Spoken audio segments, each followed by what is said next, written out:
দুই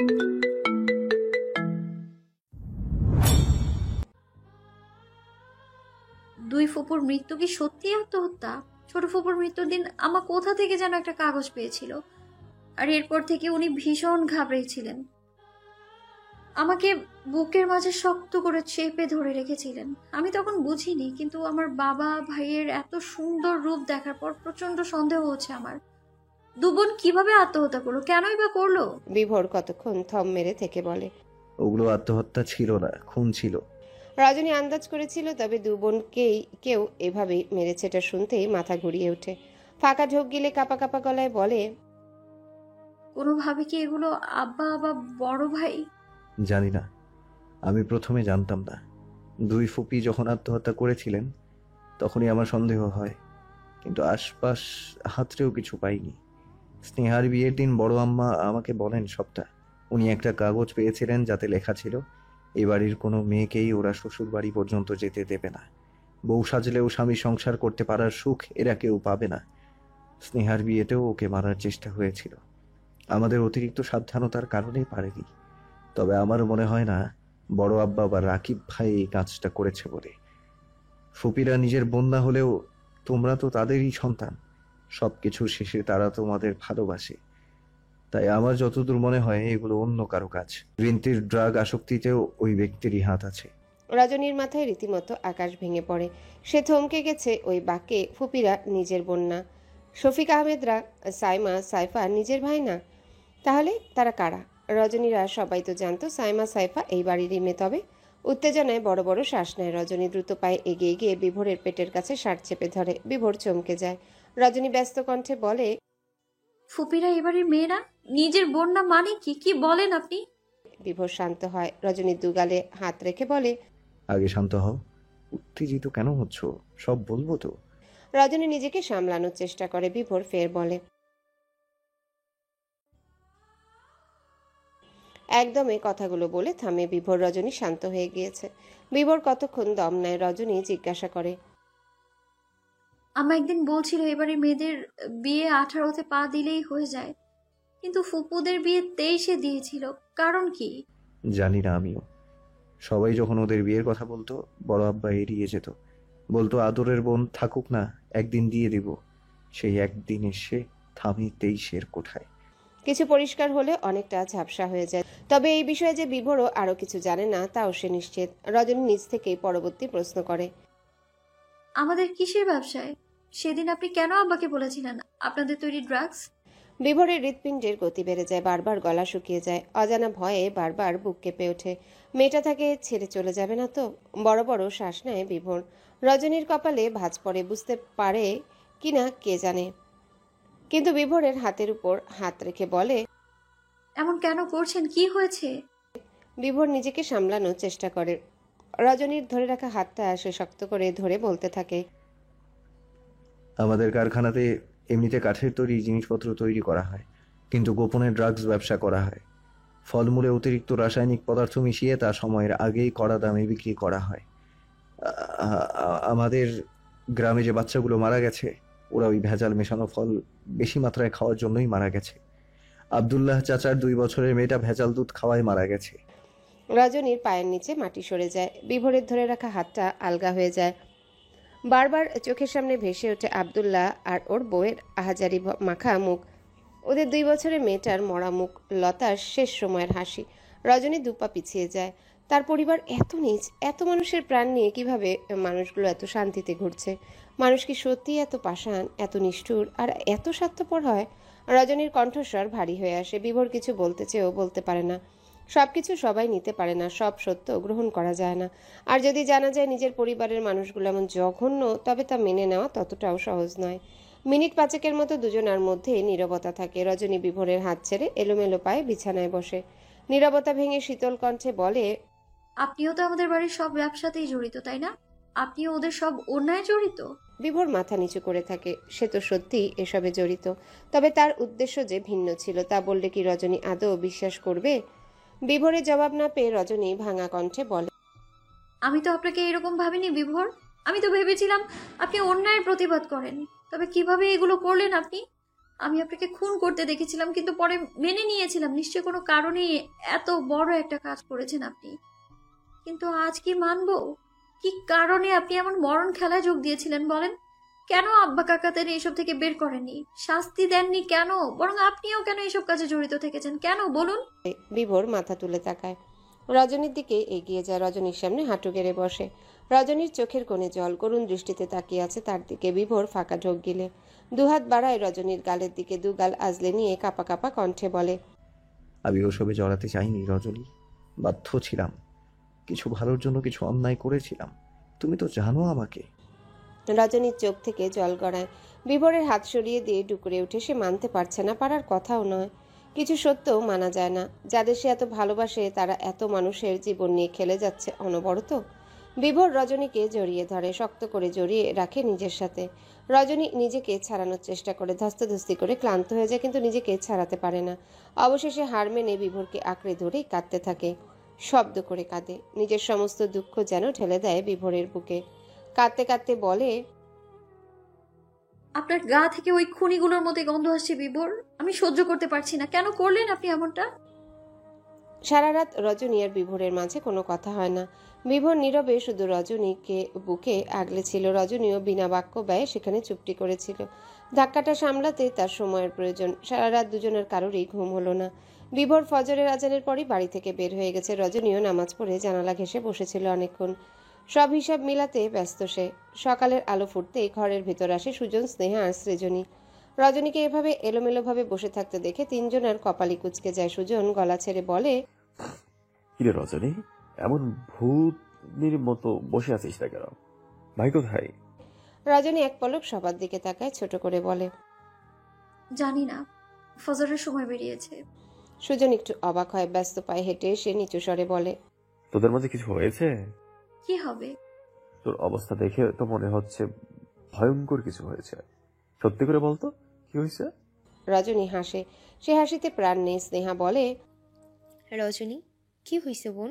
রজনী অনুভূতিহীন কণ্ঠে সুজনের দিকে তাকিয়ে বলে, সত্যি করেই বলছি, কিছুই হয়নি আমাদের। কেবল কাল আপনাদের বাড়ি আর ব্যবসায়ের বিশাল রহস্য জানলাম। জেনে তো আমি পুলকিত হয়ে গেছি ছোট ভাইয়া। স্নেহা সৃজনী বুঝতে না পারলে সুজন বুঝে একটু চমকায়ও বটে। কোনরূপ কথা না বাড়িয়ে উল্টো ঘুরে চলে যেতে নিয়ে আবারও ফিরে আসে। বড় বড় শ্বাস নিয়ে রজনীর সামনে দাঁড়িয়ে বলে, তুই আবার ভাইকে ভুল বুঝেছিস রজনী? রজনী জবাব দেয় না, শুধু তাকিয়ে থাকে। সুজন একটু রেগে যায়, তবে গলার স্বর যথাসম্ভব নিচু রেখে কড়া গলায় বলে, তোর কি মাথার একটা তার কাটা, নাকি ভুল বোঝার মতো বোধ অভ্যাস আছে? পুরোটা না জেনে না বুঝে ভুল কেন বুঝিস? মানছি ভাই এই ব্যবসায় জড়িত, কিন্তু তার কারণ জানিস? ভাই বলেছে। রজনী শান্ত কণ্ঠে বলে, আমি ওনাকে ভুল বুঝিনি ছোট ভাইয়া, আমি জানি উনি কেমন। সুজন কথা বাড়ায় না, ঘর থেকে বেরিয়ে যায়। উদ্দেশ্য বিভোরকে খোঁজা। স্নেহা আর সৃজনী একবার সুজনের যাওয়ার দিকে, আরেকবার রজনীর দিকে তাকায়। স্নেহা বলে, কাহিনীটা কি? কি হয়েছে তোদের মধ্যে? রজনী কথাটা এড়িয়ে গিয়ে বসা থেকে উঠতে উঠতে বলে, বাদ দাও এসব, চলো নিচে যাই, আম্মা বকবে আবার। স্নেহা সৃজনী দুজনই বুঝতে পারে রজনী বলতে চাচ্ছে না, তারাও জোর করে না। স্বামী স্ত্রীর ব্যাপার সবসময় সবাইকে বলতে হবে এমন তো কোনো কথা নেই। তিনজন একসাথে নিচে নেমে বাড়ির কাজে হাত লাগায়। বেলা 8টা-9টার দিকে বাড়িতে পুলিশ আসে। বিভোর আর সুজনও ততক্ষণে বাড়িতে চলে এসেছে। বাড়িতে পুলিশ আসতে দেখে শফিক আহমেদ একটু ঘাবড়ে যায়। নিজে এগিয়ে এসে পুলিশের হাত হ্যান্ডশেক করে বলে, কোনো সমস্যা স্যার হঠাৎ আমাদের বাড়িতে? আমরা নীলুফা ম্যামের কেসের ব্যাপারে আসছি। বাড়ির সবাইকে একটু জিজ্ঞাসাবাদ করবো আর কি। আশা করছি আপনারাও আমাদেরকে সাহায্য করবেন। শফিক আহমেদ মুখে সম্মতি দিলেও ভেতরে ভেতরে তার ঘাম ছুটে যাচ্ছে। নীলুফাকে কে খুন করেছে এই নিয়ে তার মাথা ব্যথা একদমই নেই, কিন্তু নীলুফার কেসের সন্ধানে গিয়ে যদি কেঁচো খুঁজতে গিয়ে কেউটে বেরিয়ে যায় তাহলেই সমস্যা। কিন্তু নীলুফার কেসের সন্ধানে গিয়ে যদি কেঁচো খুঁজতে গিয়ে কেউটে বেরিয়ে যায় তাহলেই সমস্যা। পুলিশ একে একে সবার সাথে কথা বলতে শুরু করে। শেষে গিয়ে যখন রজনীর সাথে কথা বলতে চায় তখন বিভোর এগিয়ে আসে। রজনী স্বাভাবিক। বিভোর একবার তার মুখের দিকে তাকিয়ে বলে, স্যার, আমাদের বাড়িতে কদিন আগে দুর্ঘটনায় ওর বড় ভাই আর বড় ভাবি মারা গেছে। ও সেই ধাক্কা এখনো কাটাতে পারেনি, অসুস্থ। ও সারাদিন ঘরেই থাকে। এ বিষয়ে ওর কোনো ধারণা নেই। পুলিশ অফিসার একবার রজনীর দিকে তীক্ষ্ণ দৃষ্টিতে তাকায়। মেয়েটা আসলে একটু অন্যরকম অবস্থায় আছে, তাই কথা বাড়ালেন না তিনিও। বাকিদের সাথে কথা বলে চলে যায়। বিভোর দীর্ঘশ্বাস ফেলে। রজনীর দিকে তাকিয়ে দেখে সেও তার দিকেই তাকিয়ে আছে। বিভোর উল্টো ফিরে ঘরে যেতে যেতে বলে, তোমাকে সব দিক থেকে রক্ষা করাটা আমার দায়িত্ব রজনীগন্ধা। এই বিপদ থেকেও তোমাকে বাঁচিয়ে দিব, কথা দিলাম।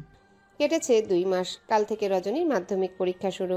সেদিনের পর থেকে আর কিছুই হয়নি। রজনীও সব সত্য জানার পরও চুপচাপ আছে। নীলুফার কেস চলছে, তবে আর কতদিন চলবে তা কারোরই জানা নেই। বিভোর আর রজনীর মাঝে সব ঠিকঠাক। রিন্তি রিহাবে থেকে অনেকটাই সুস্থ। স্নেহার আদিবের সম্পর্কের উন্নতি হয়েছে।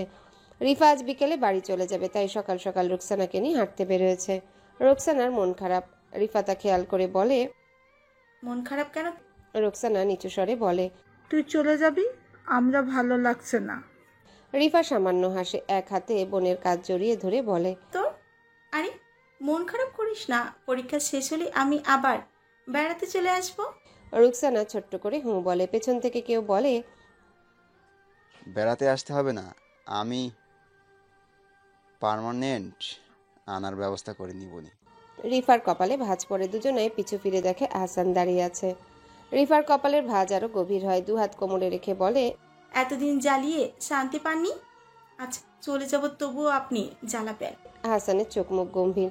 সেই গম্ভীরতা বজায় রেখে আহসান বলে, আপনাকে আজীবন জ্বালিয়েও আমার মনের আশ মিটবে না, অতএব সহ্য করুন।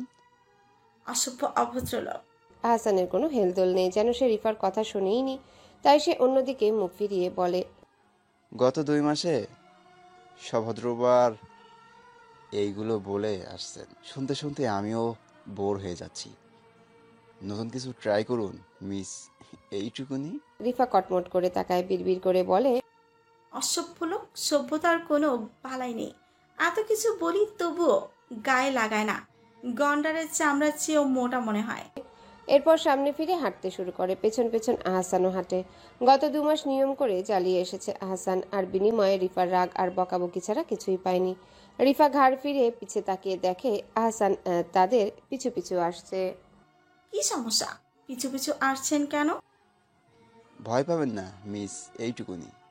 আপনাকে কিডন্যাপ করে নিয়ে গিয়ে বিয়ে করে ফেলবো না। রিফা থতমত খায়। রুকসানা ফ্যালফ্যাল করে তাকায়। আহসানের কোনো ভাবান্তর নেই, যেন সে পৃথিবীর সবচেয়ে স্বাভাবিক আর সরল বাক্যটি বলেছে।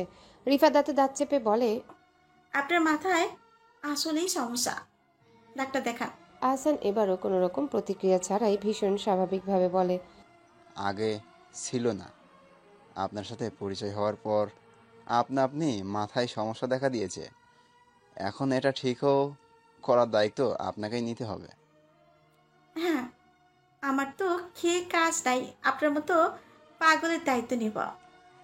কাজ থাকলেও আমার দায়িত্ব নিতে হবে না, থাকলেও নিতে হবে। রিফা বিরক্তির নজরে তাকায়। লোকটার মাথায় কি আসলেই কিছু নাই? রিফার আগে ফোঁস করে ওঠে। রুকসানার হাত ধরে হাঁটতে শুরু করে। হাঁটতে হাঁটতে বলে, আপনার মতো ইতর অসভ্য অভদ্র লোকের দায়িত্ব নিতে আমার বই গেছে, অন্য রাস্তা দেখেন। আহসান খুব দ্রুত হেঁটে এসে রিফার সামনে দাঁড়ায়। এমন আচমকা আসায় দুজনেই অপ্রস্তুত হয়ে পড়ে। একটুর জন্য ধাক্কা লাগে না। রিফা 2 পা পিছিয়ে দাঁড়িয়ে কিছু বলার আগে আহসান টুপ করে রিফার গালে চুমু দিয়ে দেয়। রিফা আর রুকসানা রীতিমতো সপ্তম আসমান থেকে পড়ে। আহসান চট করে বলে, এতদিন কিছুই করিনি, তবু বিনা কারণে অসভ্য অভদ্র বলেছেন। এখন সার্টিফিকেট প্রাপ্ত ভাবে অসভ্য ডাকতে পারেন, আমি মাইন্ড করব না। রিফা সাপের মতো ফোঁস করে ওঠে। আশেপাশে তাকাতেই আহসান ভৌ করে দৌড় দেয়।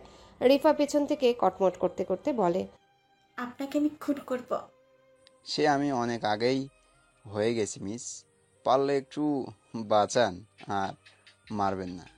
রিফার আহসানের কাণ্ডে রুকসানা হাঁ হয়ে যায়। বিশেষ করে আহসানের চুমুটা সে হজম করতে পারেনি। ড্যাব ড্যাব করে তখনও তাকিয়েছে রিফার গালের দিকে। রিফা তাকে ওভাবে তাকিয়ে থাকতে দেখে বলে, হা করে কি দেখিস? রুকসানার ধ্যান কাটতে মিনিট খানেক লাগে। যখন পুরো বিষয়টা মস্তিষ্ক ধরতে পারে তখনই শব্দ করে হাসা শুরু করে। রিফা ভ্রু কুঁচকে তাকায়। রুকসানা হাসতে হাসতে রাস্তায় বসে পড়ে। রিফা ধমক দেয়। কয়েক সেকেন্ডের জন্য রুকসানার হাসি থেমে গেলেও পুরোপুরি থামে না। রিফা রেগে চলে যেতে নিলে রুকসানাও ছুট লাগায়। কোনো রকম হাসি থামিয়ে বলে, যত যাই বলিস, আমরা কিন্তু আহসান ভাইকে বেশ লাগে। বেচারা তোকে অনেক পছন্দ করে। তোর এত ভালো লাগলে তুই বিয়ে করে নে। আমার পিছে এভাবে ছুটলে আমি ঠিকই বিয়ে করে নিতাম। কিন্তু আফসোস আমার পিছে ছুটছে না। তবে আমার কিন্তু আহসান ভাইকে দুলাভাই বানাতেও কোনো সমস্যা নাই। রিফা চোখ রাঙায়। রুকসানা পাত্তা না দিয়ে গান গাওয়া শুরু করে। রিফা গোপনে দীর্ঘশ্বাস ফেলে একবার সামনে তাকায়, মনে মনে আওড়ায়, একবার মন ভেঙেছে, এই ভাঙা মন আরেকজনকে স্থান দেওয়ার মতন সাহস আমার নেই। আমাদের দূরত্ব ভালো, অসভ্য ছেলে। আপনিও ভালো থাকবেন, আর আমিও। বিভোর দুপুর থেকে বাড়িতেই ছিল, নিজ ঘরে শুয়ে শুয়ে বই পড়ছে। রজনী সৃজনীর সাথে আড্ডা শেষ করে এসে দেখে বিভোর তখনও বইয়ে মুখ গুজে আছে। রজনী এক পলক সেদিকে তাকিয়ে আয়নার সামনে বসে চুলে চিরুনি চালাতে চালাতে বলে, একটা কথা ছিল। বিভোর বইয়ে মনোযোগ রেখেই বলে। বলো। রজনী উসখুস করে জিভ দিয়ে ঠোঁট ভিজিয়ে নিয়ে বলে, আমায় একটু ঘুরতে নিয়ে যাবেন? কবে? আজ, এখন। বিভোর বই থেকে মুখ তুলে রজনীর দিকে তাকায়। রজনী অপ্রস্তুত হয়ে যায়। আগামীকাল থেকে তার মাধ্যমিক পরীক্ষা শুরু, আর আজ সে ঘুরতে চাইছে? এটার মতো আশ্চর্যজনক কিছু আছে? বিভোর ঠান্ডা গলায় বলে, কাল তোমার পরীক্ষা শুরু, পরীক্ষার পর আসার সময় ঘুরিয়ে নিয়ে আসবো। আজ মন দিয়ে পড়ো। রজনী মানে না, কণ্ঠস্বর জোর দিয়ে জিদ করে বলে, নিয়ে গেলে আজই চলুন। কাল যাওয়া আর আজ যাওয়ার মাঝে অনেক পার্থক্য আছে। কি পার্থক্য? রজনী থতমত খায়, আমতা আমতা করে বলে, আজ আমার মন চাচ্ছে ঘুরতে যাই, কিন্তু কাল আমার মন তো নাও চাইতে পারে। বিভোর পাত্তা দেয় না কথাটা, চুপচাপ বইয়ে মুখ ডুবিয়ে বলে, আমতা আমতা পার্থক্য রেখে মন দিয়ে পড়ো। রজনী রাগ হয়। ড্রেসিং টেবিলের উপর ঠাস করে চিরুনি রেখে উঠে পড়ে। বিভোরের সামনে থেকে বই কেড়ে নিয়ে বলে, আজ নিয়ে যাবেন মানে আজই নিয়ে যাবেন, না গেলে আমি আর একাই চলে যাব, তখন কিছু বলতেও আসবেন না আপনি। বিভোর ভালোভাবে উঠে বসে, হাত বগল দোবা করে খুবই স্বাভাবিক কণ্ঠে বলে, আচ্ছা, একা একা যাবে? হ্যাঁ, দরকার পড়লে রাস্তা থেকে প্রেমিক তুলে নিয়ে যাব। ঠিক আছে, যাও। আসার সময় আমার বিড়ালের জন্য কিছু এনো, বেচারি আজ সারাদিন কিছু খাইনি। রজনীর ইচ্ছা করলো ঠাস করে বিভোরের মাথাটা ফাটিয়ে দিতে, কিন্তু তার উপায় নেই। হাতের বইটা বিভোরের কোলের উপর ফেলে দিয়ে ফোঁস করতে করতে সত্যি সত্যি ওয়াশরুমে গিয়ে ফ্রেশ হয়ে আসে। আলমারি থেকে শাড়ি বের করে বলে, বাইরে যান, শাড়ি পরবো। আমি কি তোমার দিকে তাকিয়ে আছি নাকি? পড়ো। রজনী ভ্রু কুচকায়। লোকটার ঘাড়ের রক কি বাঁকা হয়ে গেছে? কথা না বাড়িয়ে রজনী ঘর থেকে বেরিয়ে যায়। আগে যে ঘরে থাকতো সেই ঘরে গিয়ে শাড়ি পরতে শুরু করে। শাড়ি পরে এসে ঘরে ঢুকতেই দেখে বিভোর নেই। আশেপাশে তাকিয়েও বিভোরকে না দেখে একটু অবাকই হয়। ঘর থেকে বের হয়ে আশেপাশ দেখে, কিন্তু কোথাও বিভোর নেই। রজনী ফিরে এসে নিজের চুল বাঁধতে গেলে দেখে ড্রেসিং টেবিলের ওপর চিরুনি নিচে চাপা দেওয়া একটা কাগজ। রজনী ভ্রু কুচকে কাগজ খুলতে দেখতে পায় সেখানে বড় বড় অক্ষরে লেখা, রজনীগন্ধা রাখলে তার সৌন্দর্য দ্বিগুণ বেড়ে যায়। এই যে রজনীগন্ধা, হুটহাট রেগে গিয়ে আমার ধৈর্য নষ্ট করো না আর। রজনী মুচকি হাসে। কাগজটা রেখে সুন্দর করে চুল বাঁধে। সামান্য কৃত্রিম সেজে ঘর থেকে বের হয়। গত 2 মাস থেকে তাদের মাঝে সম্পর্কে জটিলতা বেড়েছে। হয়তো ভুল বুঝাবুঝি নেই, কিন্তু তবুও দুজনের মাঝে দূরত্বটা আছে। রজনী দীর্ঘশ্বাস ফেলে বিড়বিড় করে আওড়ায়, যত যাই হয়ে যাক, আপনার যে উদ্দেশ্যই থাকুক, আমি আপনাকে ভরসা করব। তার আগে আমাদের মাঝের দায়িত্বটুকুও আমি শেষ করব। আমাদের মাঝে তিক্ততা আমি টিকতে দিব না। রজনী আর বিভোর এসেছে সেই নদীর কাছের পার্কে, যেখানে তারা সব ভাই বোন মিলে এসেছিল এর আগে। রজনী নদীর পাশে দাঁড়াতেই গায়ে একটা ঠান্ডা হাওয়া ছুঁয়ে যায়। রজনী চোখ বন্ধ করে তা অনুভব করে। বিভোর পাশে এসে দাঁড়িয়ে গলা পরিষ্কার করে বলে, এখানে চলবে নাকি শহরে যাবে? রজনী মাথা নাড়িয়ে বলে, এখানেই চলবে, জায়গাটা আমার খুবই ভালো লাগছে। আচ্ছা, ভেতরে গিয়ে বসবে? চলেন। রজনী আর বিভোর পার্কের ভেতরে ঢোকে। একটা টেবিলে বসে রজনী আশেপাশে চোখ বুলায়। আশেপাশে অনেক কাপলের ভিড়।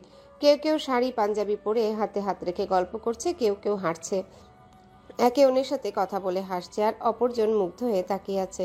কেউ কেউ তার পাশের মানুষটির কপালে পড়ে থাকা চুল যত্ন করে কানের পৃষ্ঠে গুজে দিচ্ছে।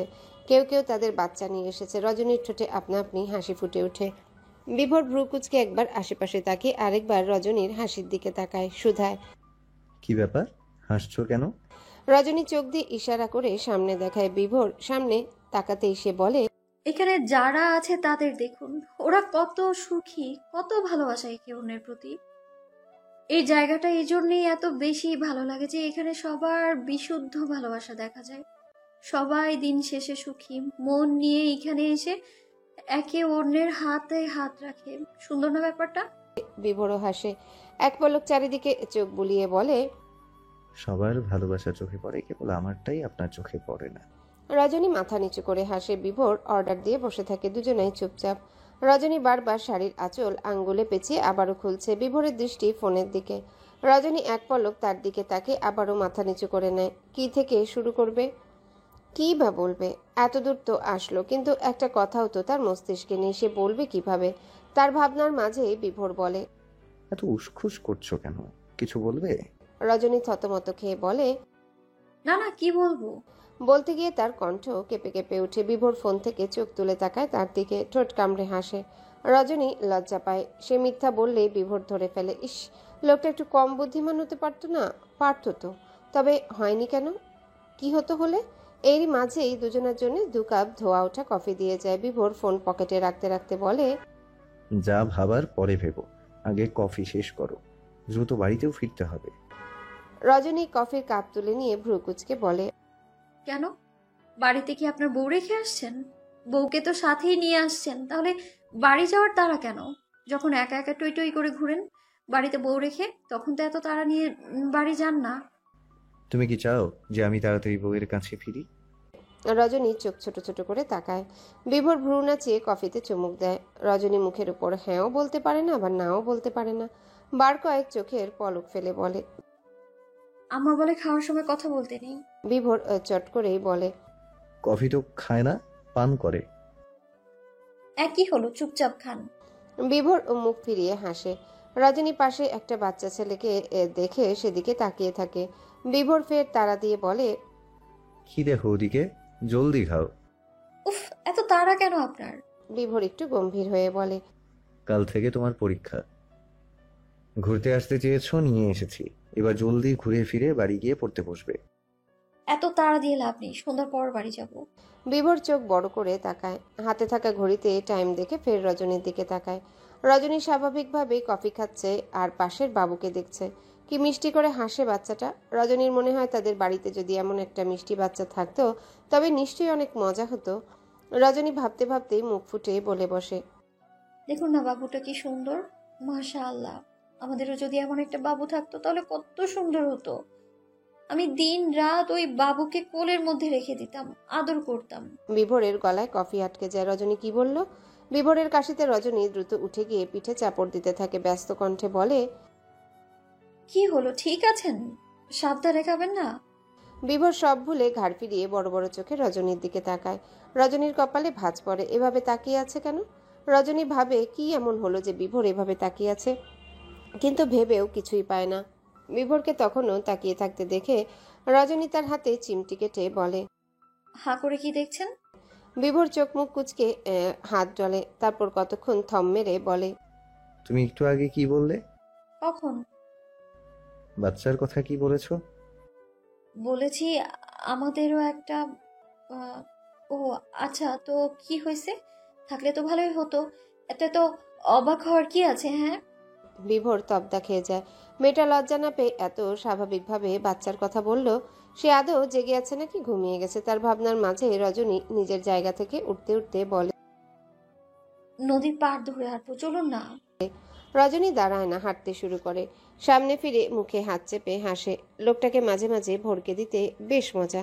বিভোরও পেমেন্ট করে দিয়ে ছুটে আসে রজনীর পাশে। দুজনেই পার্ক থেকে বেরিয়ে পাশাপাশি নদীর পাড় ধরে হাঁটতে শুরু করে। ঠান্ডা হাওয়া এসে ছুঁয়ে যাচ্ছে দুজনকে। রজনী হুট করেই বলে, এভাবে কত বছর পাশাপাশি হাঁটবেন আপনি? আবার সুন্দরী কাউকে পেলে রজনীগন্ধাকে ভুলে চলে যাবেন না তো? বিভোর হাঁটা থামিয়ে দেয়। রজনীকে আজ তার বড্ড উদ্ভট মনে হয়। এই মেয়ে এই ধরনের কথা সাধারণত তাকে বলে না। তারপরেও তাদের মাঝে গত 2 মাস থেকে প্রণয় ঘটিত ব্যাপারে একটু জটিলতা দেখা দিয়েছে। তাই হুট করে এসব হজম করতে বিভোর হিমশিম খাচ্ছে। বারবার যেন বোকা বনে যাচ্ছে। বিভোরকে দাঁড়াতে দেখে রজনীও দাঁড়িয়ে যায়। ভ্রু কুঁচকে বলে, কত বছর হাঁটার কথা বলেছি আর আপনি তো 2 মিনিটেই থেমে গেলেন। না, আপনার প্রেমে যথেষ্ট গড়বড় আছে, আগে প্রেম ঠিক করতে হবে তো। বিভোর চোখ ছোট ছোট করে কতক্ষণ তার দিকে তাকিয়ে থেকে কপালে হাত রাখে। রজনীর জ্বর এসছে কিনা চেক করে বলে, তুমি কি কিছু খেয়েছো রজনী? মাথা ঘুরছে? কোনো সমস্যা হয়েছে? রজনী ফোঁস করে শ্বাস ছাড়ে। রাগে কটমট করে তাকায় বিভোরের দিকে। রাগে গড়গড় করে বলে, এই আপনার কি মাথার সমস্যা নাকি আপনি বোকা বা গাধা কোনটা? হ্যাঁ, ঠান্ডা মাথায় আপনি এড়ে ওড়ে মেরে দিতে পারেন আর আমার সাধারণ কথাগুলোকে পেঁচাচ্ছেন আপনি। এই বুদ্ধি দিয়েই চলেন আপনি। এতদিন ভালোবাসি ভালোবাসি বলে মাথা খেয়েছেন, বিরহ দেখিয়েছেন, আর এখন যখন আমি বোঝাতে চাচ্ছি যে আমিও আপনাকে ভালোবাসি, তখন আপনার মধ্যে হয় আমি কিছু খেয়েছি, গর্ধ আমি, গাধা আমি। রজনী রাগে হাঁপাতে থাকে। বিভোরের মুখের কথা হারিয়ে গেছে। সে খুশি হবে নাকি বউয়ের রাগ সামলাবে বুঝে ওঠে না। এত বুঝদার একটা ছেলে হুট করে যেন বোকা হয়ে যায়। রজনী তখনও বিভোরকে চুপচাপ দাঁড়িয়ে থাকতে দেখে আরো ক্ষেপে যায়। দাঁতে দাঁত চেপে বলে, এখানে হাঁ করে তাকিয়ে আছেন কেন? এখনই রজনীগন্ধা আর গোলাপ নিয়ে এসে সিনেমার মতো প্রপোজ না করলে আমি আজ বাড়ি গিয়ে আব্বাকে বলে আপনাকে ছেড়ে অন্য একটা ছেলেকে বিয়ে করে নিব, বলে দিলাম। বিভোর থতমত খেয়ে যায়, মুখ দিয়ে বের হয়ে যায়, হ্যাঁ, হ্যাঁ, আপনি যাবেন নাকি আমি? থামো থামো, আমি যাচ্ছি, তুমিও আসো। এখানে একা থাকা লাগবে না। আমি এখানেই থাকবো, আপনি দৌড়ে গিয়ে আনবেন, যান। বিভোর ফোঁস করে শ্বাস নেয়। এতটুকু একটা মেয়ে তাকে কিনা ধমকাচ্ছে, আর সেও বোকার মতো তাকিয়ে তাকে ধমক গিলছে। রজনী রেগে আছে বলে বিভোর আর ঘাটায় না। দ্রুত পায়ে পার্কের পাশ থেকে ফুল কিনে যত দ্রুত সম্ভব ফিরে আসে। পুরোটা সময় সে রজনীর দিকে খেয়াল রেখেছে যেন কোথাও চলে না যায়। বিভোর ফুলের দিকে একবার তাকিয়ে ঠোঁট কামড়ে হাসে। মেয়েটা আসলেই পাগল, নয় তো এমন কে করে। রাগ কমে গেলে যখন মনে পড়বে সে বিভোরকে ধমকেছে, তখন নিজেই লজ্জায় দুহাত দূরে দাঁড়িয়ে থাকবে। আবার নিজের অবস্থার জন্য তার বেশ মায়া হলো। যেখানে কেউ তার মুখের উপর কথা বলে না, সেখানে তার বাচ্চা বউ তাকে নাকে দড়ি দিয়ে ঘোরাচ্ছে। ফোঁস করে শ্বাস ফেলে বিড়বিড় করে বলে, বিফোরে, বাচ্চা মেয়েকে ভালোবাসা আর বিয়ে করার ফল এমনই হয়। থাক, কষ্ট পাইস না। বউয়ের কাছে সব বড়ই সিংহ থেকে বিড়াল হয়ে যায়। দীর্ঘশ্বাস ফেলে নিজের জন্য হাঁ হুতাশ করতে থাকে। রজনীর কাছাকাছি আসতেই রজনী ভ্রু কুঁচকে বলে, বিড়বিড় করে কি বলতে বলতে আসছেন? বিভোর অতি ভদ্র ছেলের মতো দুপাশে মাথা নাড়িয়ে বলে, কিছু না। রজনী বড় বড় দুটো শ্বাস নেয়। বিভোরকে দাঁড়িয়ে থাকতে দেখে বলে, আপনি দাঁড়িয়ে আছেন কেন? প্রপোজ কে করবে? প্রপোজ করতে হবে? করা লাগবে না, আমি যাচ্ছি। রজনী উল্টো ঘুরে চলে যেতে নিলে বিভোর হাত ধরে আটকে দিয়ে ব্যস্ত গলায় বলে, দাঁড়াও দাঁড়াও। রজনী ফিরে দাঁড়ায়। বিভোর সাথে সাথে হাঁটু গেড়ে বসে ফুলগুলো এগিয়ে দেয় রজনীর দিকে। চটপট বলে বসে, যেভাবে জোর করে প্রপোজ করিয়ে নিচ্ছ, এভাবেই জোর করে থেকে যেও, ঠিক আছে? রজনী কপাল কুঁচকায় গম্ভীর স্বরে বলে, কি? কিছু না তো, আই লাভ ইউ। এমনি প্রপোজ করলে কোনো মেয়ে কেন বিড়ালও পড়বে না? কোনো মেয়ে কিংবা বিড়াল পটার তো দরকার নেই, কেবল আমার বউ পটলেই চলবে। রজনী হাত থেকে ফুল নিয়ে বলে, প্রথম দিন বলে মাফ করে দিলাম, পরের বার ঠিক মতো রোমান্টিক ভাবে যদি প্রপোজ না করেন তো আপনি বাতিল। এরপর বিড়বিড় করে বলে, এত আনরোমান্টিক বরের সাথে প্রেম করা যায়? উফ, অসম্ভব। বিভোর পারে না, পেট চেপে হাসে। অনেক কষ্টে নিজের হাসি দমিয়ে রজনীকে নিয়ে ফিরে আসে। নদীর ঘাটে দাঁড়িয়ে বলে, নৌকায় উঠবে রজনীগন্ধা? রজনী ঠোঁট কামড়ে অসহায় কণ্ঠে বলে, কিন্তু আমার যে ভয় করে। আমি আছি তো, আসো। রজনী যেন বিশাল ভরসা পেল। বিনা বাক্য ব্যয়ে বিভোরের হাতে হাত রেখে উঠে পড়ে নৌকায়। মুগ্ধ হয়ে দেখতে থাকে আশেপাশ। বিভোর সামনে বসে রজনীর অজান্তে অনেকগুলো ছবি তুলে নেয়। রজনী চোখ পিটপিট করে আশেপাশে দেখতে দেখতেই বলে, এত সুন্দর কেন বলুন তো? বলা শেষ করে সামনে তাকাতে দেখে বিভোর নৌকার মাঝে তার সামনে হাঁটু মুড়িয়ে বসে আছে, এক হাতে একটা রিং ধরা। রজনীর অবাকতা কাটার আগেই বিভোর মুচকি হেসে বলে, জীবনে কতগুলো বসন্ত পাবো জানি না, কতগুলো বছর পাবো তাও জানি না, তবে শেষ নিঃশ্বাস ত্যাগ করার আগে পর্যন্ত তোমাকে ভালোবাসতে চাই। শুধু তোমাকেই বারবার বলতে চাই, ভালোবাসি রজনীগন্ধা। বারবার রজনীগন্ধায় মুগ্ধ হতে চাই। কষ্ট হলে তোমার কোলে মাথা রাখতে চাই। ক্লান্তি, রাগ, অবসাদ, সুখ, দুঃখ, সকল কিছু শেষে আমি তোমার একটুখানি ভালোবাসা চাই। আমাকে আগলে রাখার জন্য, ভেঙে পড়লে বোঝানোর জন্য এই রজনীগন্ধাকে আমি ভীষণ করে চাই। প্রিয় রজনীগন্ধা, আমি তোমার প্রেম চাই, দেবে? একটুখানি ভালোবাসবে? রজনী ফ্যালফ্যাল করে তাকিয়ে আছে। অজানা সুখে তার চোখ ঝাপসা হয়। দুহাতে মুখ চেপে দুদিকে মাথা নাড়িয়ে এলোমেলো কণ্ঠে বলে, একটুখানি ভালোবাসা দেব না, আপনাকে আমি আমার আগা গোড়া সমস্তখানি ভালোবাসা দেব বিভোর সাহেব। বিভোরের ঠোঁটের কোণের হাসিটুকু প্রসারিত হয়। নদীর পাশ থেকে ছেলেমেয়ে সবাই তাদের দিকে উৎসুক দৃষ্টিতে তাকিয়ে আছে, বারবার শীষ বাজাচ্ছে আর উৎসাহ দিচ্ছে। রজনী ভীষণ লজ্জা পায়। বিভোর হাত বাড়িয়ে দিলে রজনী হাতের উপর হাত রাখে। বিভোর রিংটা পরিয়ে দেয়, তারপর এগিয়ে গিয়ে রজনীর কপালে চুমু খেয়ে বলে, এই জীবনে তোমার আর দ্বিতীয় বর পাওয়া হবে না রজনীগন্ধা। বিভোরের বিভোরের বক্ষে থেকেই তোমাকে ফোঁস করে যেতে হবে। রজনী হেসে ফেলে। বিভোরও তাল মিলিয়ে হাসে।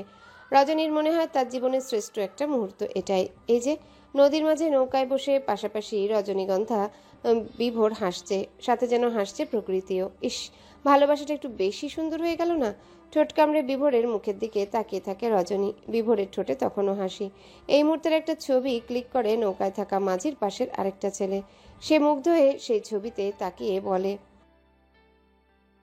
পুরো 1 মাস লাগে রজনীর পরীক্ষা হলো। এই 1 মাসে তাদের সংসারটাও প্রেম দিয়ে কানায় কানায় পূর্ণ হয়ে গেছে যেন।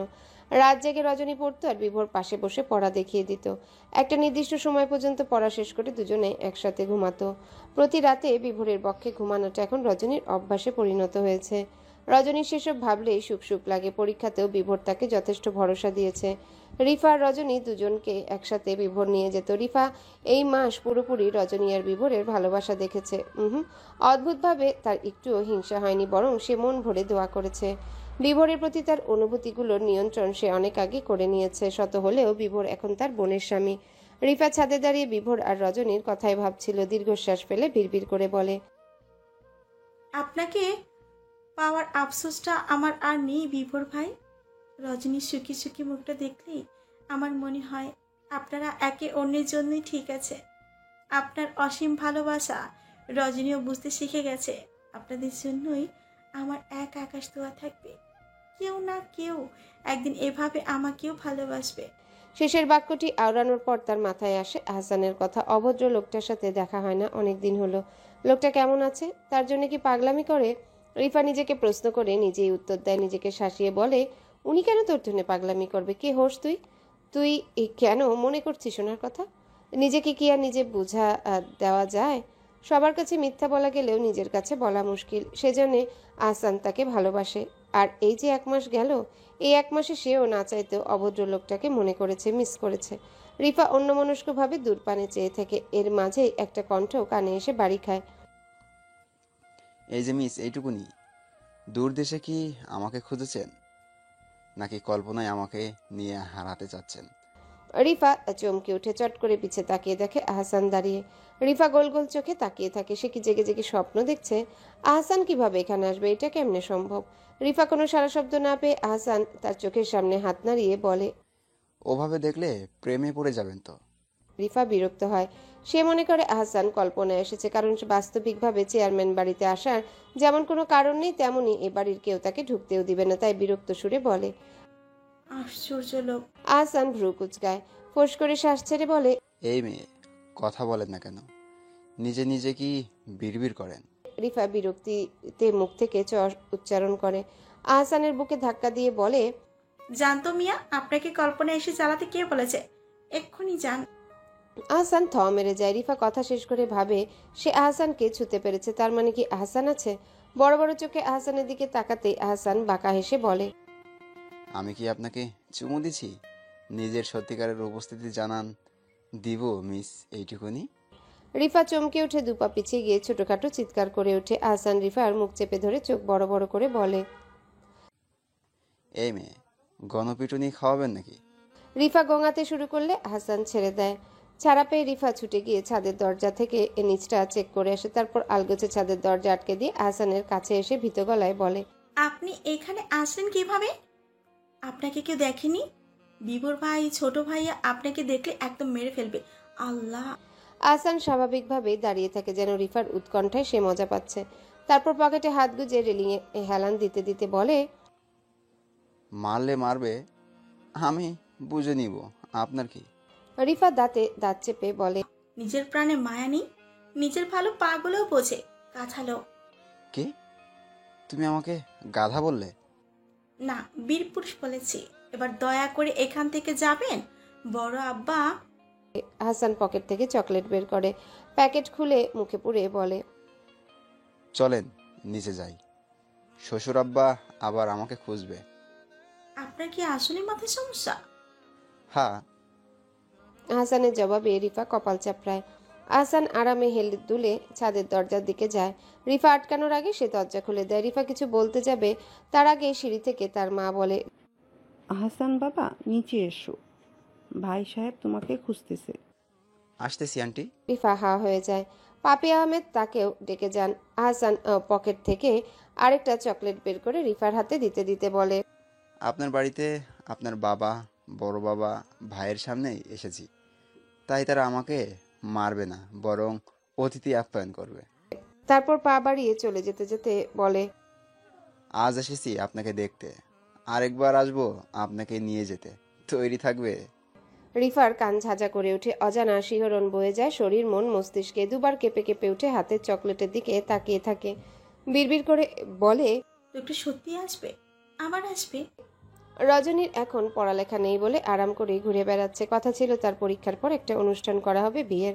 কথা হচ্ছে সেই অনুযায়ী সকালে বাড়ির ছেলেরা খেয়ে বেরিয়ে গেলে রজনী নিজের ঘরে একটু রেস্ট নিতে যায়। রিফাও তার কাছে যায়। দুজনে বসে গল্প শুরু করতে সৃজনী দৌড়ে আসে, হাঁপাতে হাঁপাতে বলে, রজনী, তালিব কাকা আর জাহাঙ্গীর কাকা দুই মেয়ে মারা গেছে। রিফা আর রজনী দুজনাই অবাক হয়। তালিব আর জাহাঙ্গীর হচ্ছে এলাকারই সাধারণ দুজন মানুষ, তবে এই বাড়িতে তাদের অবাধ যাতায়াত। তারা শফিক আহমেদের কারখানায় কাজ করে। রজনী ব্যস্ত পায়ে উঠতে উঠতে বলে, কেমনে আপা, কি করে হলো? জানি না, একটু আগে পাশের বাড়ি দাদি এসে বড় আম্মাকে বলে গেল যাব। চলো। তিনজনই বেরিয়ে যায়। বাড়ির বড়রাও যাচ্ছে। সবাই একসাথে আগেই তালিবদের বাড়ি যায়। সেখানে 4 বছরের বাচ্চা মেয়েকে বারান্দায় শুইয়ে রেখেছে। তার পাশে তালিবের বউ বুক চাপড়ে কাঁদছে। তালিবও উঠানে বসে কাঁদছে। রজনীর মনে হলো তার বুকের ভেতর কেউ কামড়ে ধরেছে। ক্ষত হয়ে যাচ্ছে সেখানটায়। অনুভূতিহীনের মতো শুধু তাকিয়ে রইল বাচ্চাটার নিষ্পাপ মুখের দিকে।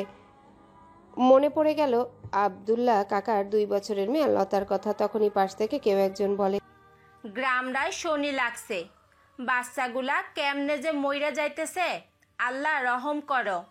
রজনীর মনে হলো আসলেই তো শনি তো বটে। রজনী কিছু এগিয়ে গিয়ে মহিলাকে বললেন, কাকি কেমনে কি হলো? আর কইও না মা, মাইয়াদা কাল রাত থেকে নাকি অসুস্থ আছিল।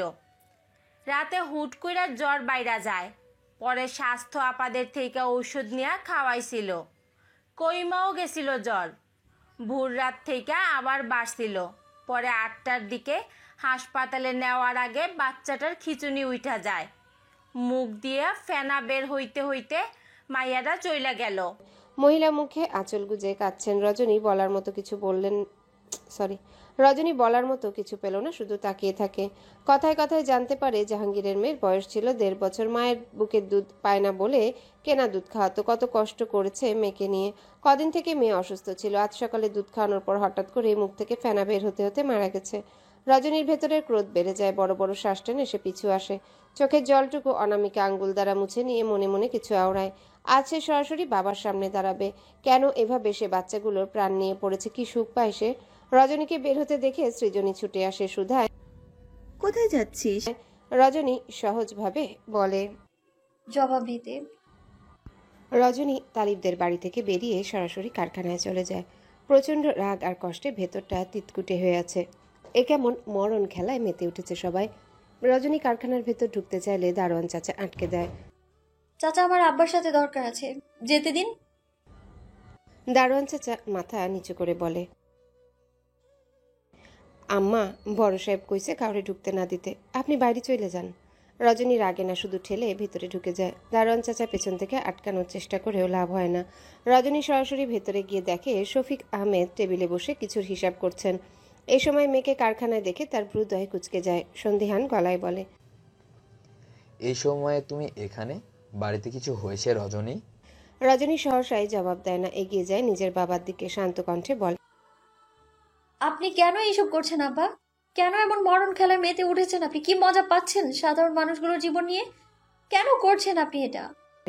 শফিক আহমেদের কুচকানো হৃদয় আরো কুচকে যায়। গম্ভীর কণ্ঠে বলে, কি বলছে সব? সাত সকালে মাথা কি নষ্ট হয়ে গেছে, নাকি বিভোরের উস্কানিতে তোমার এই অবস্থা? রজনী তাচ্ছিল্য করে হাসে। কথা বলতে গিয়ে টের পায় তার কণ্ঠস্বর কাঁপছে। পুনরায় থেমে বড় করে শ্বাস নিয়ে বলে, আব্বা উনি যদি উস্কানোর জন্যেও আমার সবটা সত্যিটা বলে দিত তাহলে আজ এই দিনটা দেখতে হতো না। আব্বা তালিব কাকার জাহাঙ্গীর কাকার মেয়ে মারা গেছে। তাতে আমি কি করব? কি করতে বলতেছো? শফিক আহমেদের এই গাছছাড়া ভাবে রজনীর তিক্ততা যেন বাড়ল। ভেতরটা প্রচন্ড ক্রোধে ফুঁসে উঠে ঘন ঘন শ্বাস নিয়ে বলে, আপনার এই জঘন্য ব্যবসার জন্য নিষ্পাপ বাচ্চাদের জীবন যাচ্ছে আর আপনার মধ্যে কোনো অনুশোচনা নেই। আপনি মানুষ তো আব্বা? আপনার রক্তে মাংসে গড়া দেহের মাঝে হৃদয় আছে তো, নাকি সেখানটায় লোভে ভর্তি? শফিক আহমেদ হুঙ্কার দিয়ে ওঠেন। কটমট দৃষ্টিতে রজনীর দিকে তাকিয়ে থাকে। কণ্ঠের গম্ভীরতা ধরে রেখে বলে, ছোট ছোটর মতোই থাকো রজনী, তোমাকে ভালোভাবে বলছি। এই মুহূর্তে বাড়ি যাও, আমার হাত উঠে যাওয়ার আগে বাড়ি যাও। রজনী সে কথায় কান্না দিয়ে কাটকাট গলায় বলে, আপনি এসব বাদ দিবেন কবে বলেন তো আব্বা? আপনাকে এই গ্রামের চেয়ারম্যান বানানো হয়েছে সাধারণ মানুষের ভালো করার জন্য, আর আপনি তাদেরই প্রাণ কেড়ে নিচ্ছেন। এটা অন্যায় আব্বা। রজনী, আব্বা চেঁচাবেন না। আপনি যা করছেন তা অন্যায়। চেঁচালেই সত্যিটা মিথ্যে হয়ে যাবে না? তো এখন কি করতে বলছো তুমি? এসব বাদ দেন আব্বা। ওই নিষ্পাপ মানুষগুলোর প্রাণ কেড়ে নিবেন না। শফিক আহমেদ শান্তভাবে দাঁড়ালেন। দুহাত বগল দোবা করে খুবই স্বাভাবিক কণ্ঠে বলে, আমার ব্যবসা আমি বুঝে নিব, আমি বাদ দিব না। তুমি ঘরের মেয়ের মতোই থাকো। ঘরের মেয়েরা বাইরে এত কথা বলে না, এই অধিকার দেওয়া হয়নি ঘরের মেয়েদের। রজনী কতক্ষণ চুপ করে তাকিয়ে থাকে। কণ্ঠে তাচ্ছিল্য এনে বলে, ঘরের মেয়ে? হ্যাঁ, মেয়ে বলেই তো আমাদের কিছুই বলার অধিকার নেই। কিন্তু আব্বা আমি তো দমে যাব না। আমি ঘরের মেয়ে হলেও আপনার মেয়ে। আপনার রক্ত কিন্তু আমার শরীরেও বইছে। আমি একদমই অন্যায় মেনে নিব না আব্বা। রজনী একদমই কথা বলে শেষ করে পিছু ঘুরে চলে যাওয়ার জন্য, কিন্তু না গিয়ে ফের ফিরে তাকিয়ে বলে, নিজের ছেলেকেও একই শিক্ষা দিয়েছেন, অন্যায় করতে শিখিয়েছিলেন বলেই আজ ওর এই অবস্থা। পৃথিবীতে নেই আর। আপনার ছেলের যত অন্যায় তার জন্য তো আপনিই দায়ী, সাথে আপনার ছেলের মৃত্যুর জন্যও আপনি দায়ী। রজনী কথাটা শেষ হতে দেরি হলেও শফিক আহমেদের হুঙ্কার দিয়ে তার নাম নিয়ে থাপ্পড় দিতে দেরি হয়নি। রজনী আকস্মিক থাপ্পড়ে তাল সামলাতে না পেরে ছিটকে পড়ে, গাল জ্বালা করতে শুরু করে। শফিক আহমেদের চোখ থেকে ততক্ষণে আগুন ঝরছে। দাঁতে দাঁত চেপে প্রচন্ড ক্রোধে বলে ওঠে, ঘরের শত্রু বিভীষণ হয়েছে তাই না? আমার দিকে আঙ্গুল তুলছো। তোমাকে কেটে টুকরো টুকরো করতে আমার 2 মিনিটও লাগবে না। নিজের সীমায় থাকো। আমার মেয়ে তুমি, এটা আমি ভাববও না। বাড়ি যাও, এক্ষুনি বাড়ি যাও। রজনী শুধু একবার বাবার দিকে তাকায়। তার ইচ্ছা করেন আর কিছু বলতে, বুঝে যায় এই মানুষটা শুধরাবে না, একটুও না। যা করার তারই করতে হবে। রজনী এলোমেলো পায়ে কারখানা থেকে বেরিয়ে বাড়ির উদ্দেশ্যে হাঁটে। মাথা ভর্তি চিন্তা, কি করে সব সমাধান করা যায়। বাড়িতে ঢুকতে রজনীর কানে আসে সুজনের উঁচু গলায় বলা কিছু কথা। রজনী ক্লান্ত দৃষ্টিতে একবার উপরে তাকিয়ে নিচে শিপন আহমেদের ঘরের দিকে তাকায়। সেখানে ঘরের সামনে মহিলারা দাঁড়িয়ে আছে। রজনী ধীরে ধীরে সেদিকে এগিয়ে যায়। ঘরে উকি দিতে দেখে সুজন বলছে, আব্বা স্বার্থপরের মতো কথা বলেন না। বাড়িতে এখনো রিন্তিকে রেখে সৃজনের বিয়ের কথা ভাবেন কেন? বড় বোন থাকতে ছোট বোনের বিয়ের কথা ভাবেন কেন? শিপন আহমেদ বিরক্ত নিয়ে তাকায়, রাগি রাগি কণ্ঠে বলে, কি সমস্যা তোমার সুজন? রিন্তি আছে থাকুক, তাতে তো আমার কিছু করার নাই। মেম্বার সাহেবের ছোট ছেলের জন্য সৃজনীকে চেয়েছে, এতে বড় ভাই যেন সম্মতি দিয়েছে, তাই বিয়ে হবেই। আর যদি বড় বোন রেখে ছোট বোনের বিয়ের কথা আসেই, তাহলে রজনীর বেলায় কি? রিন্তি সৃজনীকে রেখেই তোকে বিয়ে দেওয়া হয়েছে। আব্বা রজনীর ব্যাপারটা আলাদা। এবারের ছেলের সাথেই তো ওর বিয়ে হয়েছে। আপনি দুইটা ব্যাপারকে এক কেন করতেছেন? অত কথা আমি জানি না। মেম্বারের ছেলে আর সৃজনীর বিয়ে পাকা, তাও এই 1 মাসের মধ্যেই। তাছাড়া রিন্তি কবে সুস্থ হবে না হবে তাই বা কে জানে। ওর জন্য বসে থেকে তো আমার মেয়ের জীবন নষ্ট করতে পারি না, তাই না? সুজনের রাগে মাথার রক দপদপ করে উঠে পাশে রাখা জগটা তুলে আছাড় মারে দেয়ালে। রাগে চিল্লিয়ে বলে, স্বার্থপর হয়ে গিয়েছেন, মনুষ্যত্ব আর নাই আপনাদের। সুজন গটগট করে বেরিয়ে যায়। ভেতর থেকে শিপন আহমেদ বকতে শুরু করে। সুজনের কান অব্দি বোধহয় সেই বাক্যগুলো যায় না। রজনী একবার শিপন আহমেদের মুখের দিকে তাকিয়ে আরেকবার সুজনের যাওয়ার দিকে দেখে। তারপর তাকায় সৃজনীর দিকে। সে মাথা নিচু করে আছে, চোখ থেকে হয়তো জলও গড়াচ্ছে। রজনী দীর্ঘশ্বাস ফেলে সৃজনীর কাছে গিয়ে হাত শক্ত করে চেপে ধরে। সৃজনী তার দিকে তাকায়। রজনী চোখ দিয়ে ইশারা করে না কাঁদতে। তবে মুখে কিছু বলার আগে বাইকের হর্নের আওয়াজে সবাই সেদিকে তাকায়। বিভোর এসেছে, সাথে রয়েছে রিন্তি। রিহাব থেকে তাকে আজ ছেড়েছে। রিন্তিকে দেখেই শম্পা আহমেদ ছুটে যান, মেয়েকে জড়িয়ে ধরে কাঁদতে শুরু করেন। একে একে সবাই রিন্তির সাথে কথা বলে, রিন্তিও সবার সাথে কথা বলছে, সে এখন সুস্থ। রজনীও কাছে এসে কথা বলে। এরপর রিন্তিকে নিয়ে শম্পা আহমেদ ঘরে যান। বিভোর ক্লান্ত চোখে একবার মায়ের দিকে তাকিয়ে নিজের ঘরের দিকে যায়। রজনীও পেছন পেছন যায়। বিভোর ঘরে গিয়ে বিছানায় গা এলিয়ে দেয়। রজনী নিঃশব্দে গ্লাসে পানি ঢেলে গ্লাসে গিয়ে দেয় বিভোরের দিকে। বিভোর চোখ মেলে একবার পানির দিকে, আরেকবার তার দিকে তাকায়। তারপর নিজেও উঠে পানি নিয়ে খেয়ে গভীর দৃষ্টিতে রজনীর দিকে তাকায়। রজনী ফিরে চলে যেতে নিলে বিভোর হাত ধরে আটকে দেয়। রজনী ফিরে তাকাতেই তাকে পাশে বসিয়ে দেয়। ডান হাত রাখে রজনীর ডান গালে। রজনী সামান্য কেঁপে ওঠে। বিভোর গম্ভীরভাবে বলে, কে থাপ্পড় মেরেছে? রজনী দীর্ঘশ্বাস ফেলে চোখ বন্ধ করে বলে, আব্বা। বিভোরের দৃষ্টি অস্থিরভাবে রজনীর মুখে ঘুরে চাপা উত্তেজনায় বলে ওঠে, কেন, কি বলেছো তুমি? তালিব কাকা আর জাহাঙ্গীর কাকার ছোট ছোট দুইটা মেয়ে মারা গেছে। এ অন্যায় আমি আর মেনে নিতে পারছি না। রজনীর কণ্ঠে ক্লান্তি। বিভোর বুঝতে পারে ঝামেলার মূল কি। নিজেও গোপনে দীর্ঘশ্বাস ফেলে। একটুখানি এগিয়ে রজনীর মাথা টেনে এনে নিজের বুকে রাখে। মাথায় হাত বুলাতে বুলাতে বলে, একা কেন গেছো? ঝামেলাই বা কেন করতে গেছো? তোমার মতো একটা রজনীর কথায় কিছুই হবে না। তাই বলে কি এসব চুপচাপ মেনে নিব? সময় হলে সব সমাধান করে দিব। গালে ব্যথা হচ্ছে? এত কিছুর মধ্যেও রজনীর ঠোঁটে হাসি ফুটে ওঠে। বিভোরের বুকের কাছটায় শার্ট শক্ত করে চেপে ধরে বলে, ব্যথা নেই। আপনি আজ মেজো আপাকে আনবেন বলেননি কেন? ওকে দেখতে গেছিলাম, ডক্টর বলল বাড়ি নিয়ে যেতে পারি, এখন সুস্থ আছে, তাই নিয়ে চলে আসলাম। বাড়িতে কিছু হয়েছে? সুজনকে দেখলাম রেগে কি সব বলতে বলতে যাচ্ছিল, এতবার ডাকলাম শুনলো না। রজনী মাথা তুলে তার দিকে তাকিয়ে বলে, সেজো আব্বা সৃজনী আবার বিয়ে ঠিক করেছে মেম্বার কাকার ছোট ছেলের সাথে। আব্বা নাকি রাজি, কিন্তু সুজন ভাই বেঁকে বসেছে। ওনার কথা আগে মেজো আপার বিয়ে হবে, তারপর সৃজনী আপার। বিভোরের মুখভঙ্গি পাল্টায় না। বিছানা থেকে নামতে নামতে বলে, আচ্ছা। রজনী অবাক হয়, বিভোর কোনো প্রতিক্রিয়া কেন করলো না। রজনী কিছু বলার আগেই বিভোর ফের বলে, শোনো, আমি বের হচ্ছি, একটু রিন্তি আর সৃজনীর দিকে খেয়াল রেখো, আর বেশি পাকামো করে নিজে নিজে কিছু করতে যাবে না, সাবধানে থেকো। বিভোর বেরিয়ে যায়। রজনী তার যাওয়ার দিকে তাকিয়ে থাকে। কি একটা অদ্ভুত মানুষ, কখন কি করে তা সে হয়তো নিজেও জানে না। রজনী কোমরে শাড়ি গুছতে গুছতে বলে, পেয়েছ অর্ধ পাগল পর, কি আর করবে? বড় বড় নিঃশ্বাস নিয়ে মেনে নাও রজনীগন্ধা। সৃজনী ভয়ে ভয়ে বাবার কাছে এসেছে। সৃজনীর মা তখন রান্নাঘরে, তাই ঘরে তার বাবা একাই। সৃজনী ঘরের বাইরে থেকে উকি দিয়ে শুকনো ঢোক গিলে।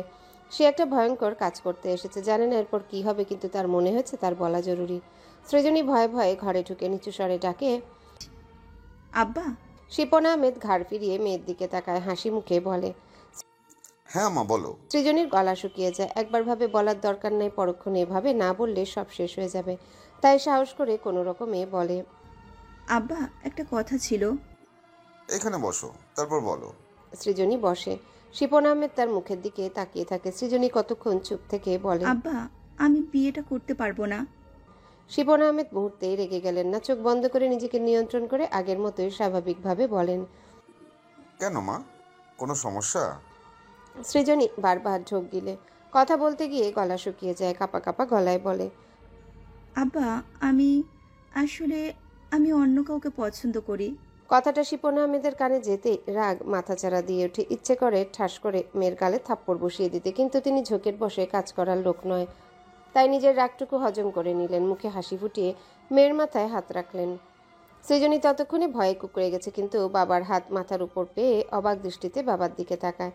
শিপন আহমেদ হেসে বলেন, পাগলি মেয়ে, ভয় পাচ্ছ কেন? আমাকে কি তোমার এত খারাপ বাবা মনে হয় যে তোমার অপছন্দের বিয়ে দেবো? এটা তুমি আমাকে আগেই বলতে। সৃজনী অবাক কণ্ঠে বলে, আপনি রাগ করেননি আব্বা? রাগ কেন করব? তুমি কাউকে পছন্দ করতেই পারো, তোমার বয়সটাই তো এমন। ছেলে কি করে, বাড়ি কই, নাম ঠিকানা কি? সৃজনী শিপন আহমেদের হাসি মাখা মুখ দেখে ধরেই নেয় তিনি রেগে নেই, বরং তার পছন্দ তার বাবা স্বাভাবিকভাবেই নিয়েছে। আবেগে কোনো কিছু না ভেবে সৃজনী রাফিদের ব্যাপারে সব খোঁজ দিয়ে দেয়। তারপর হাসি মুখে শিপন আহমেদের থেকে বিদায় নিয়ে নিজের ঘরের দিকে যায়। একবার পিছু ফিরে তাকালেই দেখতে পেত প্রিয় বাবার হিংস্র মুখখানা। সৃজনীকে কোচিংয়ে নামিয়ে দিয়ে সুজন যায় তার কাজে। সৃজনী এক পলক ভাইয়ের যাওয়ার দিকে তাকিয়ে কোচিংয়ে ঢুকে যায়। আজ সে ভীষণ খুশি। রাফিদকে সে এতদিন কোনো জবাব দেয়নি, কিন্তু এতগুলো দিন ছেলেটার পাগলামো দেখে দুর্বলতা এসে গেছে মনে। সৃজনী কাঁধ থেকে ব্যাগ খুলে আশেপাশে তাকাতেই দেখে দুজোড়া চোখ তার দিকে উৎসুক দৃষ্টিতে তাকিয়ে আছে।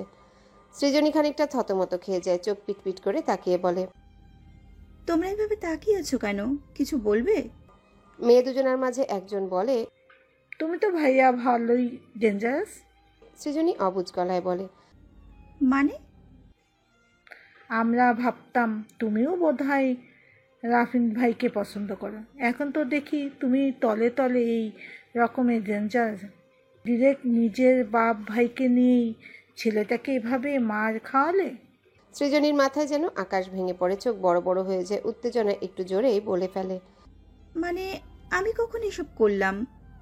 মেয়ে দুজন একে অপরের দিকে চাওয়াচাই করে, তারপর বলে, তুমি করনি, তাহলে তার মারলোকে?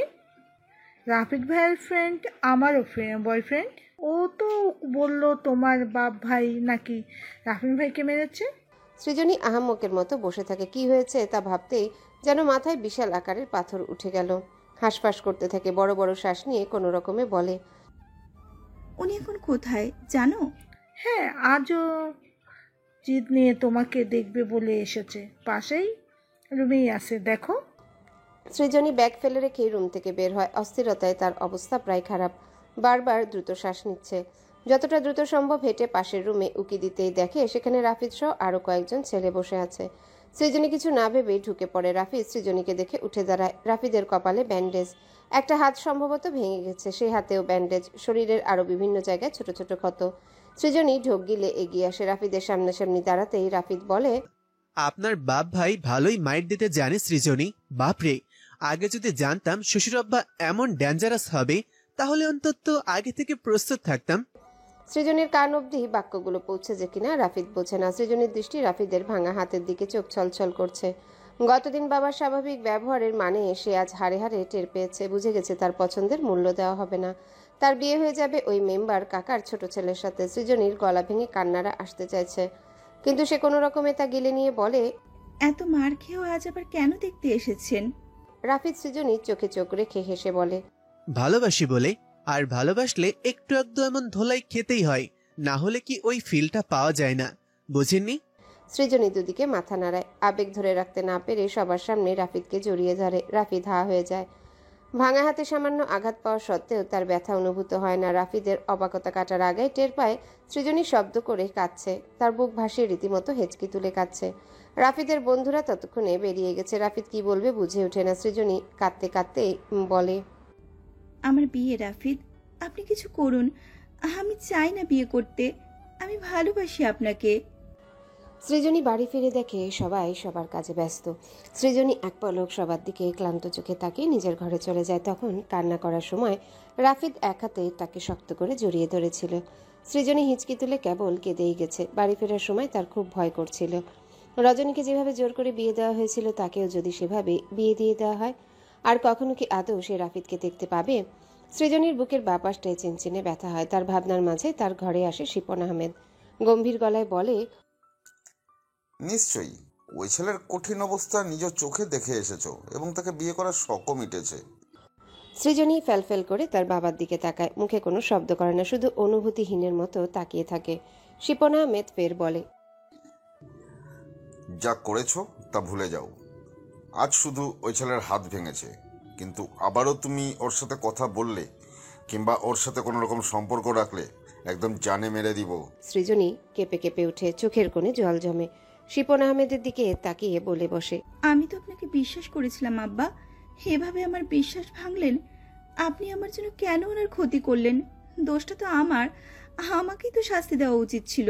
শিপন আহমেদের কপালে ভাঁজ পড়ে। সে মেয়ের প্রশ্নের জবাব না দিয়ে বলেন, সামনে শুক্রবার তোমার বিয়ে, সেই হিসেবে নিজেকে প্রস্তুত করো। সৃজনী কিছুই বলতে পারে না, শুধু তাকিয়ে থাকে। শিপন আহমেদ বেরিয়ে যান। সৃজনী ঘরের দরজা আটকে দিয়ে দেয়ালে পিঠ ঠেকিয়ে বসে থাকে। আজ মঙ্গলবার, তার মানে তার হাতে কেবল 2 দিন। এই 2 দিনে কিছু না হলে সে আজীবনের মতো রাফিদকে হারিয়ে ফেলবে।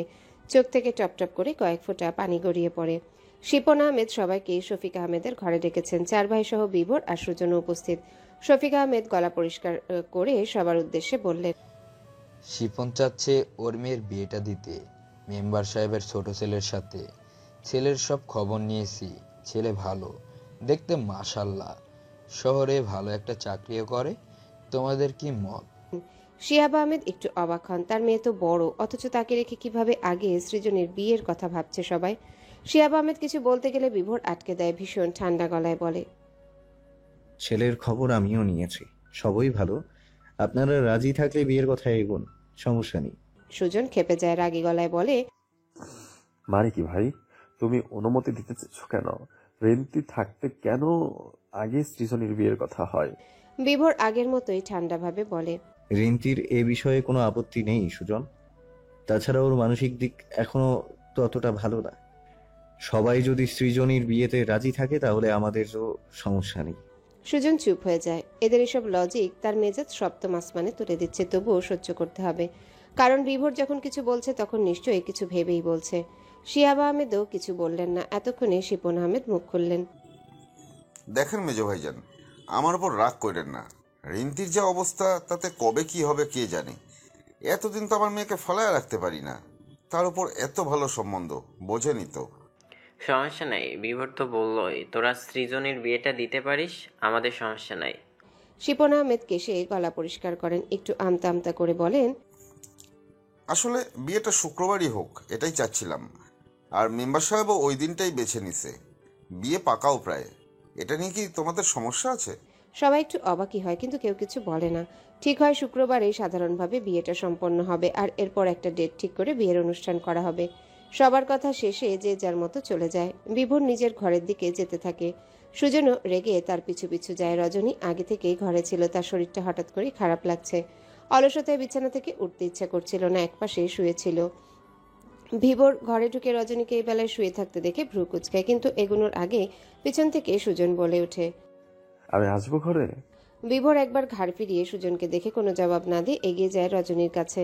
রজনীর গায়ের কাঁথাটা ভালো মতো টেনে দিয়ে পকেট থেকে ফোন বের করতে করতে বলে, আয়। সুজন পায়ে গটগট শব্দ তুলে ঘরের ভেতর ঢুকে ফোঁস করে শ্বাস নিয়ে বলে, তুমি এটা কি করলে ভাই? এসব আজাইরা জিনিস কেন মত দিচ্ছ? বিভোর ফোনে মনোযোগ রেখেই বলে, তারা যা করবেন ভালোর জন্যই করবেন সুজন, মাথা ঠান্ডা করে বসে থাক। এটা কি মাথা ঠান্ডা রাখার বিষয়? বড় বোন রেখে ছোট বোনের বিয়ে ঠিক করে ফেলো, তাও আবার 3 দিনের মধ্যে। এক একটা স্বার্থপর। বিভোর কিছু বলে না, শুধু একবার আর চোখে সুজনের দিকে তাকায়। সে বারবার মাথার উপর চাপড় দিচ্ছে, কিন্তু কিছু হচ্ছে বলে মনে হয় না। তাদের নীরবতার মাঝে রজনী উঠে বসে, খাটের সাথে হেলান দিয়ে বসে বলে, ছোট ভাইয়া, মাথা কি তার কেটে গেছে? এমন কেন করছো? তারই কাটছে। এমন কেন করছি তোর জামাই রেজিগা? বিভোর ভ্রু কুচকে বলে, আমি কিন্তু তোর বড় ভাই লাগি। সুজন মুখ বাঁকা করে বলে, এক টিপ দিয়ে ধরলে আমিও তোমার বড় ভাই লাগে।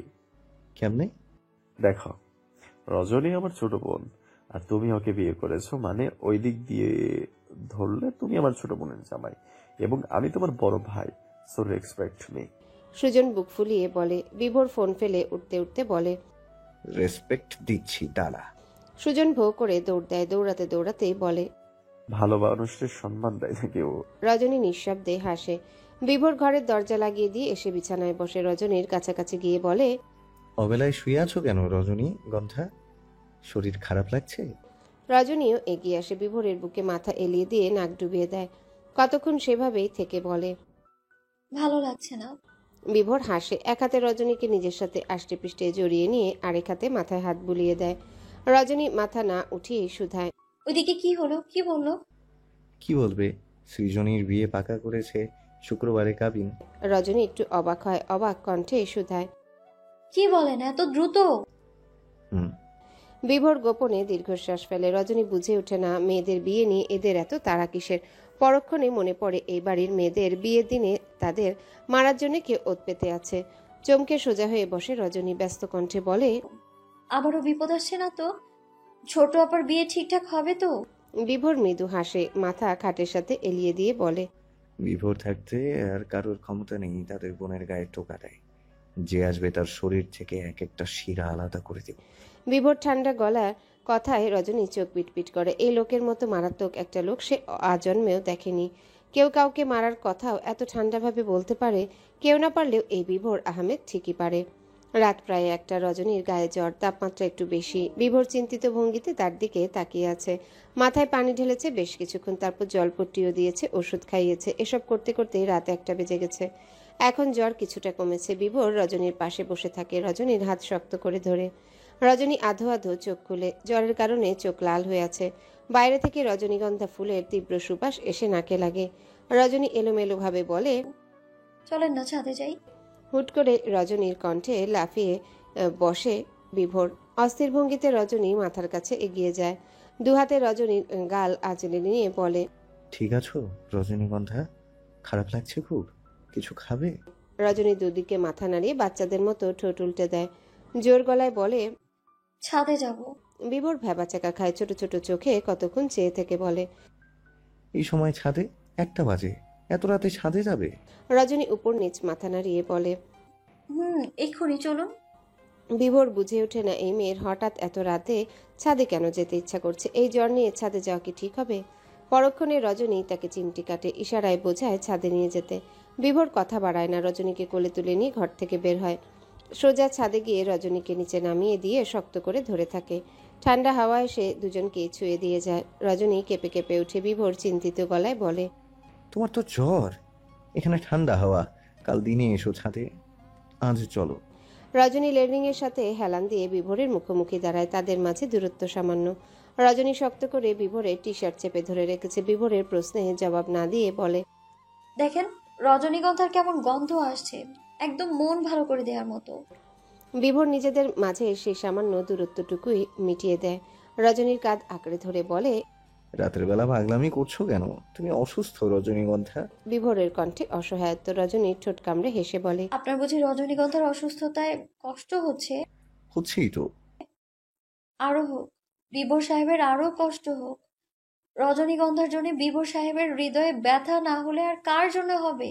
বিভোর চোখ দুটো ছোট ছোট করে তাকায়। রজনী খিলখিলি হেসে ওঠে। বিভোর মুগ্ধ হয়ে তাকায়। মেয়েটার সাথে থাকার দিন যত বাড়ছে ততদিন মেয়েটার প্রতি ভালোবাসাও বাড়ছে। মেয়েটা কি জাদু টাদু জানে নাকি কে জানে। বিভোর রজনীকে আগলে নিয়ে কপালে ঠোঁট ছোঁয়ায়। রজনীর হাসি থেমে যায়। বিভোর তার দিকে তাকাতেই রজনী একটা আঙ্গুল নিজের ঠোঁটের উপর রেখে বলে, এখানেও যাই। কি? চুমু। বিভোর চোখ বড় বড় করে তাকায়। রজনী বায়না শুরু করে। বিভোর দ্রুত রজনীকে কোলে তুলে নিয়ে মাথা দুপাশে নাড়িয়ে বলে,